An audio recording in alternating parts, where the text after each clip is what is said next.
Praise the lord. ప్రభువైన యేసుక్రీస్తు నామములో ఈ ఉదయకాలమందు మీ అందరికీ శుభములు తెలియజేస్తూ ఉన్నాను. యేసుక్రీస్తు పుట్టినప్పుడు తూర్పు దేశపు జ్ఞానులు యేసు ప్రభువా దగ్గరికి బంగారము, సాంబ్రాణి, బోళము వారు తీసుకొచ్చారు. బంగారము దేనికి గుర్తు అంటే ఆయన దైవత్వానికి గుర్తు. యేసుక్రీస్తు ఆయన దేవుడు అని తెలియజేస్తున్నది. ప్రియ దేవుని బిడలారా, అంటే దైవత్వాన్ని వారు అంగీకరించారు అని అర్థం. కనుక రెండవదిగా ఆ బంగారము రాజ్యరకానికి గుర్తు. అంటే వాళ్ళు యేసుక్రీస్తును రాజుగా గుర్తించారు. చాలా మంది తక్కువ కులస్తుల దేవుడు అనుకుంటారు. బానిసగా పుట్టలేదు, బానిసలుగా ఉన్నవారిని విడిపించడానికి పుట్టాడు. కనుక ఎవరు అన్నారు, ఆ టైంలో మేముంటే మేము కూడా బంగారం ఇచ్చేవాళ్ళం.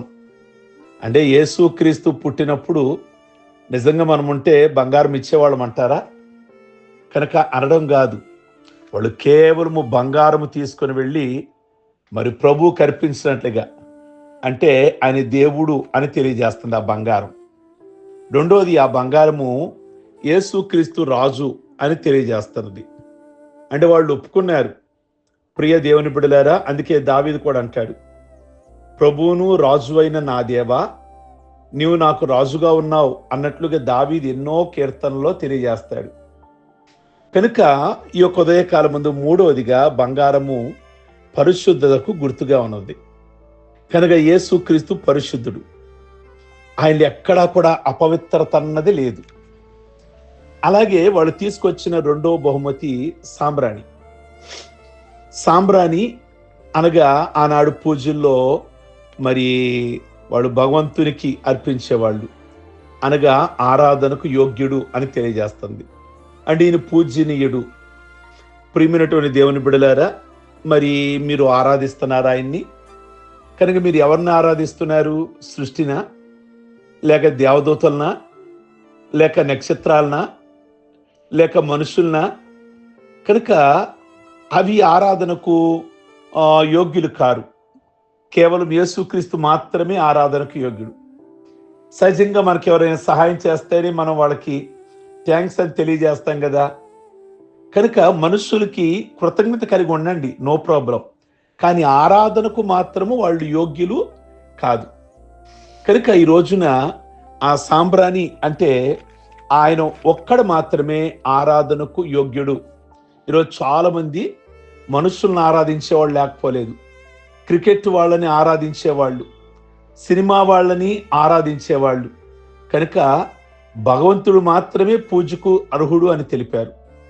మిగతా మనుషులు పూజకు అర్హులు కాదు అని గమనించాలి.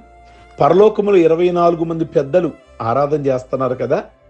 దావీదు అంటాడు, మాకు కాదు యెహోవా, మాకు కాదు యెహోవా, నీకే ఘనత మహిమ అంటాడు కదా.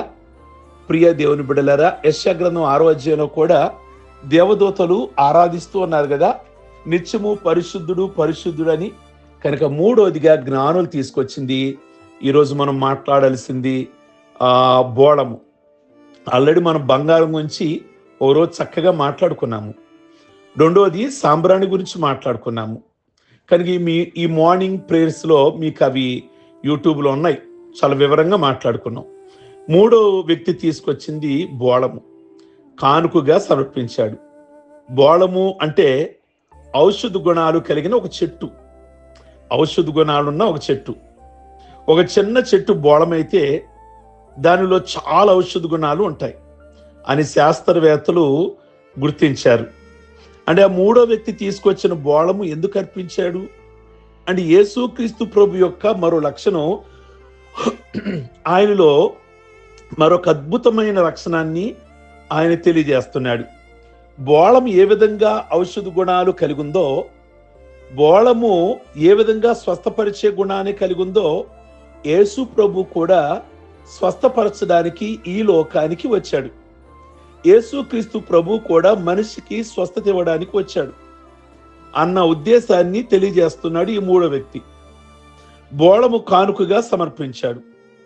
ఇశ్రాయేలీయులు ఐగుప్తు నుండి బయటకు వచ్చిన తరువాత మారా అనే ప్రాంతంలో నీరు చేదైపోయినప్పుడు నీటిలో చెట్టు వేయమన్నాడు. చూసారా, ఆ చెట్టు బోళం చెట్టు. బోళం చెట్టు ఎప్పుడైతే ఆ చేదైన నీటిలో వేశారో నీళ్ళల్లో ఉన్న ఆ చేదంతా పోయి మధురంగా మార్చబడ్డాయి.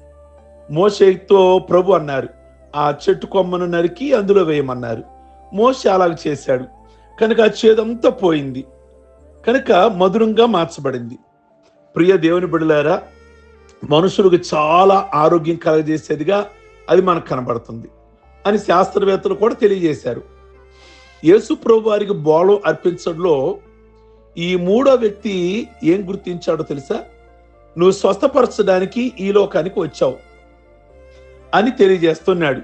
జీవితాలను బాగు చేయడానికి, అస్తవ్యస్తంగా ఉన్న జీవితాలు, ఈ ఉదయకాలం ముందు మీ జీవితాలు స్వస్థత లేకుండా ఉన్న, అస్తవ్యస్తంగా ఉన్న కుటుంబాలను బాగు చేయగలిగిన వాడు, జీవితాలను బాగు చేయగలిగిన వాడు, శారీరకంగా బాగు చేస్తాడు, ఆత్మీయంగా బాగు చేస్తాడు, మానసికంగా బాగు చేస్తాడు. ప్రియ దేవుని బిడ్డలారా, శారీరకంగా కృంగిపోయిన వారిని, బలహీనపడిన వారిని, అనారోగ్యం పాలైన వారిని, జబ్బులు పడిపోయిన వారిని, మనిషిని రక్షించడానికి, నువ్వు స్వస్థపరచడానికి ఈ లోకానికి వచ్చావు అని ఆ గుర్తించిన మూడో జ్ఞాని యేసుక్రీస్తు ప్రభుకి బోళము అర్పించాడు. యేసుక్రీస్తు ప్రభు రక్షకుడు మాత్రమే కాదు, ఆరాధనీయుడు మాత్రమే కాదు, యేసు ప్రభు నేను స్వస్థపరచగలడు కూడా. ఆయనలో స్వస్థత ఉంది, ఆయనలో గొప్ప శక్తి ఉంది. నీ కోసం కల్వరి శిలువలో గాయపడి తన కాచిన అమూల్యమైన రక్తములో ప్రతి మనిషికి స్వస్థత దయచేయడానికి యేసుక్రీస్తు ప్రభు వారు ఈ లోకానికి వచ్చారు. ఈరోజు నీ హృదయములో ఆయన జన్మిస్తే నీకు కావలసిన స్వస్థత ఆయన నీకు ఇవ్వగలిగిన వాడు.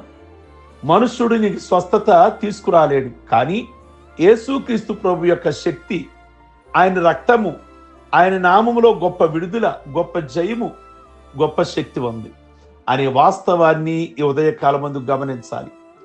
స్వస్థత ఇచ్చేది యేసయ్య మాత్రమే. నిన్ను స్వస్థపరచడానికి యేసయ్య ఈ లోకానికి వచ్చారు. మీకు తీరని రోగమైనప్పటికీ కూడా ఈ ఉదయకాలమందు ఏ విధమైన వేదన, మీకు శరీర సంబంధమైన గాయమైన, మానసిక సంబంధమైన గాయమైన, ఏ పరిస్థితిలో ఉన్న, ఇంటికి గాయమైన, ఇల్లు బలహీనతో ఉన్న, దేవుడు మీ రోగాలన్నీ కూడా ఆయన స్వస్థపరచగలిగిన వాడు. ఒకటి కాదు, రెండు కాదు, లెక్క పడుతూ ఉంటే ఆయన చేసిన అద్భుత కార్యాలు భూలోకం చాలదు అన్నాడు యోహాను భక్తుడు. అంత గొప్ప కార్యాలు యేసు ప్రభు జరిగించి ప్రతి మనుషుల్లో ఉన్న వేదనను తొలగించాడు. ఈ ఉదయకాలం ముందు మీకున్న కష్టాలను ఆయన అర్థం చేసుకోగలడు, నీకున్న పరిస్థితులను అర్థం చేసుకోగలడు. దానికి విడుదల దయచేయడానికి యేసు ప్రభు ఈ లోకానికి వచ్చారు. ఆయన నీ హృదయంలో చేర్చుకుంటే అద్భుతాలను చేయగలడు, అద్భుతాలను మీ జీవితంలో పొందుకోగలుగుతారు.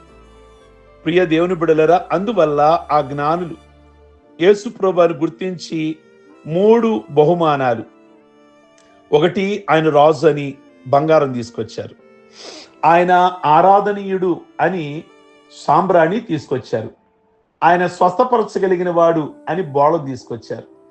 కనుక ఈ 3 కూడా నిజంగా యేసు ప్రభువులో నెరవేరిని. ఆయన దేవుడుగా, రాజుగా, పరిశుద్ధుడుగా కనబడ్డాడు. ఆయన ఆరాధనకు యోగ్యుడిగా కనబడ్డాడు. ఆయన నిన్ను స్వస్థపరచగలిగిన దేవుడిగా కనబడుతున్నాడు.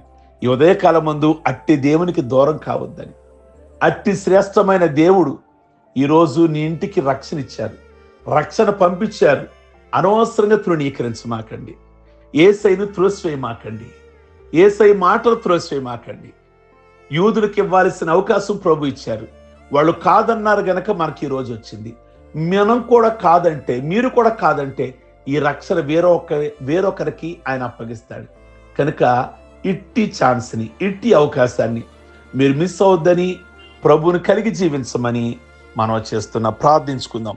సర్వశక్తి కలిగిన తండ్రి, ఈ ఉదయకాలమందు గత కొన్ని దినాలుగా బంగారము, సాంబ్రాణి, బోళము ఈ మూడిటి మీద మీరు చాలా చక్కగా మీరు మాతో మాట్లాడారు. అనేకులుగా ఆత్మీయంగా బలపరచబడుతున్నారు, దీవించబడుతున్నారు. ఈ వర్తమానం అనేకులకు ఆశీర్వాదకరముగా ఉంచి ఈ ఉదయకాలం ముందు నెమ్మదితో, సమాధానంతో, సంతోషంతో మీ నామమునకు మహిమ తెచ్చుకోమని, ఈ ఉదయకాలం ముందు పెళ్లి రోజులు, పుట్టినరోజులు, రక్షణ పొందిన రోజులు చేసుకుంటున్న బిడ్డలందరినీ ఆస్వాదించమని, ఆయుష్ ఆరోగ్యాలతో నింపమని యేసయ్య నామములో అడుగుచున్నాం తండ్రి. ఆమేన్. God bless you. మీకు ఈ వర్తమానం దీవెనకరంగా ఉంటే అనేకులకు ఫార్వర్డ్ చేయండి. లైక్ బటన్ నొక్కడం మర్చిపోమాకండి. అలాగే మీ అభిప్రాయాన్ని కూడా వ్యక్తం చేయండి. Okay, God bless you.